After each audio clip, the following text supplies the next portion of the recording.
Hi there friends. In this session, we will be introduced to a whole new world. A world of physics. In this beautiful planet that we call Earth, there are a lot of interesting events that take place. These events are around us, which we see, or do, or experience almost regularly. At some point in time, your curiosity would have definitely got the better of you and would have pushed you to ask questions like, what's going on or how does that happen? Well, leaving miracles apart, the answer to all these questions is physics. You see, there is more to events in our everyday lives than what meets the eye. So, to appreciate the events that you see, you have to first understand events that you don't see. Confused? Don't worry. Let's make it simple by looking into 10 of our everyday life examples at random. We all know what that sound is, don't we?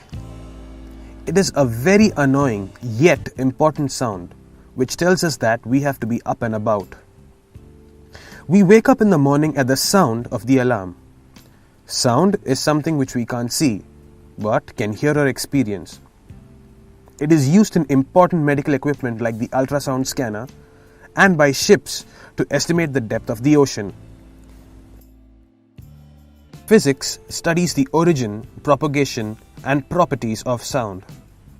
Let's make a note of this event of sound and other events yet to come in this session before we define what physics is in the end. To have a cup of coffee, we boil water. After turning on the stove, we notice that the water is hot enough when it starts boiling and when we see steam. This gradual rise in temperature that causes the water to bubble and later change to steam is called heat. Thus, we get hot water by heating, that is, increasing the temperature of water. Heat is used in the industry to melt metal and make various types of heavy-duty machinery like automobiles and generators. It is also used in household appliances like the electric or steam iron. Heat and its properties is an important topic of physics as well. While we take a walk in the park on a tar road, we have a good grip without slipping because of a sort of roughness or resistance between the soles of our shoes and the surface of the road. This resistance that's responsible for grip is called friction or traction. But say if we're busy on our cell phones or waving at our friends and we do not notice a banana peel in front of us. What makes us fall?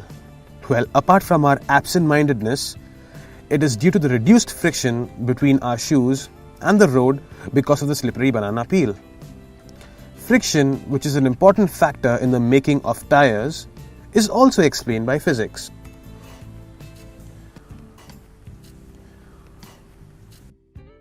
We have all observed apples falling from a tree or balloons floating away in air. How is this possible? The apples fall down while the balloons float up? This is nothing to be puzzled about. The answer is simple. Our Earth has a kind of a pull that draws every object to its surface. This pull is called gravity or gravitational force, which keeps every object grounded to the surface of the Earth and prevents them from floating away. This is why apples fall to the ground and why people or objects on the underside of the Earth do not fall into space. So why did the balloon float away and not fall to the ground? Again, it's no big deal. We know the air is light. So imagine something which is lighter than air, like say helium gas, filled into the balloon. Because it is light, it rises to a level higher than air and thus works against gravity, which now cannot keep the balloon grounded. Gravity is studied to a great extent by astronauts to mimic conditions in outer space. In fact, gravity is the very event that was studied by Sir Isaac Newton, who is now considered one of the fathers of physics.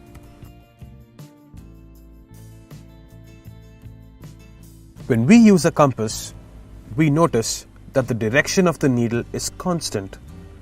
That is, the needle points in only one direction, north. This is because of a force of attraction between two oppositely charged ends called magnetism. All materials that follow magnetism can be termed as magnets.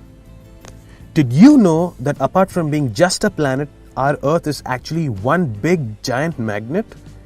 The geographic north pole of the Earth, that is the Arctic region, is actually the magnetic south pole, which attracts the magnetic north pole of the compass. This is why the compass always points north, no matter where it is. We all know opposites attract, don't we? Physics looks into the property of magnetism, which is used in modes of transport, like the metro trains and in parts of electronic speakers.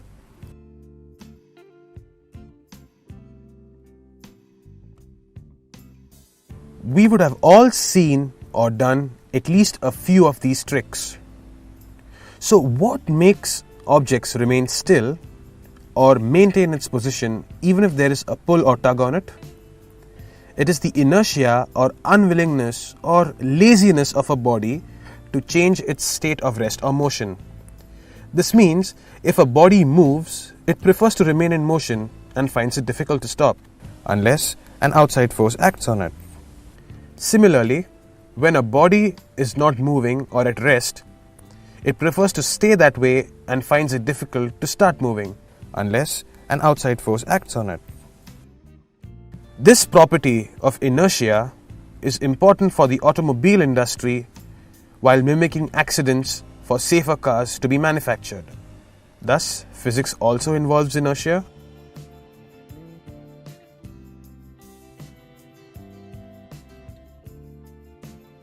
Speaking of tugs or pushes, what do we do when we open or close a door? We use force.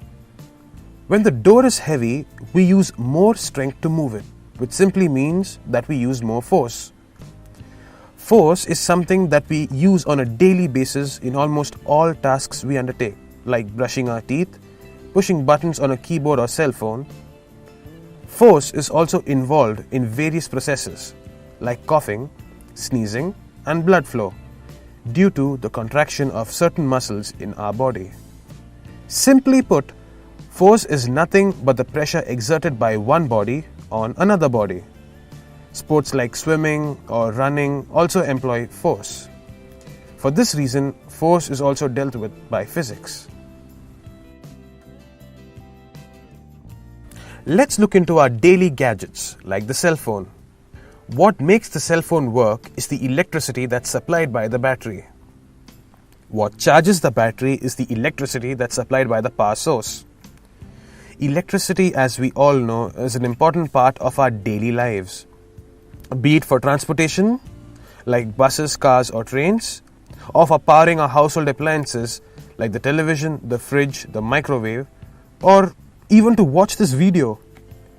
Did you know that our body is also like an appliance and the power to run it comes from certain cells which produce electricity? This type of electricity is called as bioelectricity, which we will see in our biology videos. Though we all are biological systems, the mechanism of electricity production is explained by physics. Remember, if electricity can rock your world, it can also shock your world. The many usages of electricity is enough proof to justify why we include electricity in physics. After a while of rain, we see a rainbow in the sky. It is beautiful and has 7 different colors. This is a property of light, particularly white light. Though we call it white light, it is actually a mixture of lights of many different colors. Rainbows are formed due to the splitting of sun rays, which is white light, through raindrops. Study of light is an important part of physics because of the various usages of light, like in decorations and lasers.